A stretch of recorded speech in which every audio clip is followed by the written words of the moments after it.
ఈరోజు దేవుని హెచ్చరిక. నిర్గమకాండము 20వ అధ్యాయం 17వ వచనం. నీ పొరుగువాని ఇల్లు ఆశింపకూడదు. నీ పొరుగువాని ఇల్లు ఆశింపకూడదు.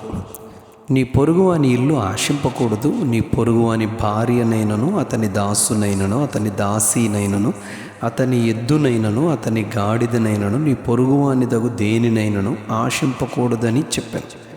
సృష్టికర్త అయిన దేవుడైన యెహోవా తాను ఏర్పాటు చేసుకున్న తన ప్రజలైన ఇశ్రాయేలు వారిని ఎంతో ప్రేమించారు.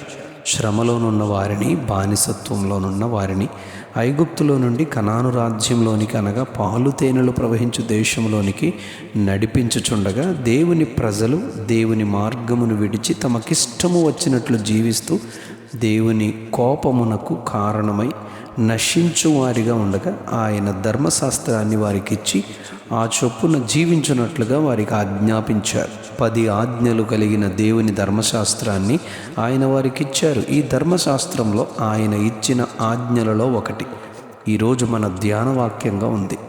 అది నీ పొరుగువాని ఇల్లు ఆశింపకూడదు అని చెబుతూ చూస్తూ ఉండగా పొరుగువానిది చూచి ఆశించడానికి అవకాశం ఉంది. అందుకే పొరుగువానిదగు దేనిని ఆశింపకూడదని చెప్పారు. నరహత్య చేయవద్దు, వ్యభిచరింపవద్దు, దొంగిలవద్దు, పొరుగువానిపై అబద్ధ సాక్ష్యము పలుకవద్దు. ఈ ఆజ్ఞలు ఏవైనను ఒక్క ఆశ వలననే పొరుగువానిదగు దాని కొరకే ఆశ, అదే దురాశ. కనుక దేవుడు పొరుగువానిదగు దేనిని ఆశింపవద్దని ఆజ్ఞాపించారు. పొరుగువానిది ఆశిస్తే వచ్చే పరిణామం నరహత్యే కదా. పొరుగువాని భార్యను ఆశిస్తే చేసే కార్యం వ్యభిచారమే కదా. పొరుగువాని సొత్తును చూసి ఆశిస్తే చేసే క్రియ దొంగతనమే కదా. అందుకే ప్రభు నీ పొరుగువానిదగు దేనిని ఆశించవద్దని చెప్పారు. సామెతల గ్రంథం 4వ అధ్యాయం 23వ వచనంలో నీ పొరుగు నీ హృదయంలో నుండి జీవధారలు బయలుదేరును, కాబట్టి అన్నిటికంటే ముఖ్యముగా నీ హృదయమును భద్రముగా కాపాడుకునుమని బోధించారు. యోబు గ్రంథం 31వ అధ్యాయం 9వ వచనంలో నేను హృదయమున పరస్త్రీని మోహించలేదని యోబు స్పష్టపరిచారు. 31వ అధ్యాయం యోబు గ్రంథం 1వ వచనంలో నేను నా కన్నులతో నిబంధన చేసుకున్నాను, నేను ఎలాగూ చూచుదును, అలాగని చేసిన ఎడల పరముననున్న దేవుని ఆజ్ఞ ఏమగును, ఆయన నా ప్రవర్తన నెరుగును గదా అని యోబు చెప్పారు. రాజుల 1వ గ్రంథం 21వ అధ్యాయం 2వ వచనంలో రాజైన అహాబు నగరును ఆనుకుని నాబోతు తనకొక ద్రాక్ష తోట ఉంది, దానిని చూచి అహాబు ఆశించి కూర తోటకిమ్మని దాని ప్రతిగా దానికంటే మంచి ద్రాక్ష తోటని ఇస్తానని చెప్పాడు. కానీ నాబోతు దానిని ఇయ్యలేదు. అది నా పిత్రార్జితమని చెప్పినను వెనక లేని వార్తను, అబద్ధ సాక్షులను ఇద్దరు పనికి మాలిన వారిని నియమించి రాళ్లతో చావగొట్టమని నాబోతు దేవుణ్ణి రాజును దూషించనని చెప్పిస్తారు.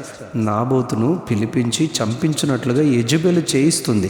ఇందుకు మూల కారణం కేవలం నాబోతు ద్రాక్ష తోటను అహాబు చూసి ఆశించడమే కదా. అందుకే నీ పొరుగువాని ఇల్లు ఆశించవద్దని ప్రభు చెప్పారు. అలానే 2వ సమూయేలు 11వ అధ్యాయంలో దావీదు పొరుగువాని భార్య అయిన బత్షెబాను స్నానం చేస్తూ ఉండగా చూచి ఆశించుటను బట్టియే కదా దావీదు రాజు ఊరియాను యుద్ధములో ముందు నిలిపి చంపించుమని ఉత్తరము రాసి పంపించాడు. అవును, ఈ ఊరియా యొక్క హత్య పొరుగువాని భార్య అయిన ఆశించవద్దని చెప్పిన దేవుని ఆజ్ఞను తుణీకరించి ఎదిరించుటను బట్టే కదా జరిగింది.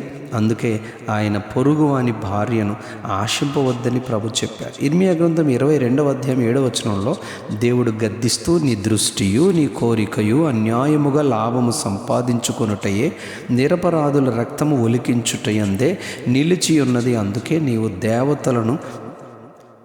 అందుకే నీవు దీనులను బాధించుచున్నావు, అందుకొరకే బలాత్కారము చేయుచున్నావు అని ప్రభు గద్దించారు.